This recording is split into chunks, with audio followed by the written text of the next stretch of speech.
ด็กเงี้ยกันเริ่มหมดเลยเด้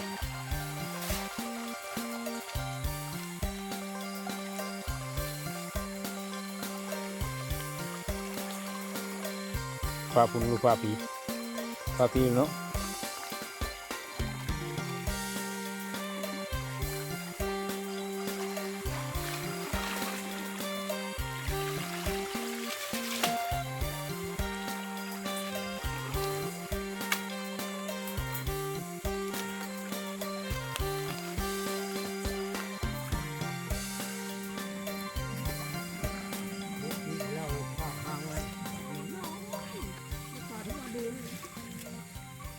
เป็นกระดาษผม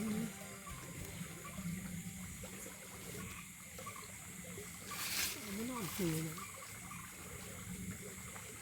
ตื่นมาในเช้ากระเห่าโผล่เลยขึ้นเกาะ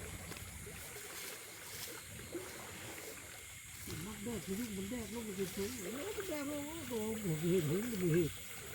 นี่ก็ขนาดนั้นจะรู้ยังไงแต่มี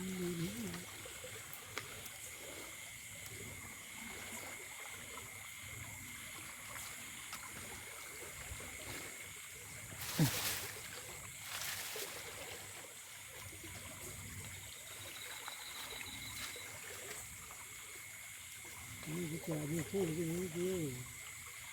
มันก็เลยถึง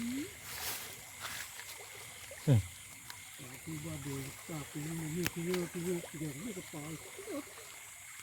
ปลาดุกผู้บลาบลาบเลย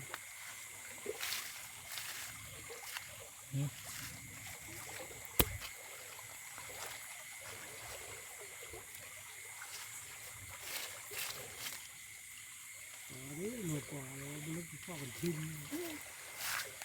ไม่มี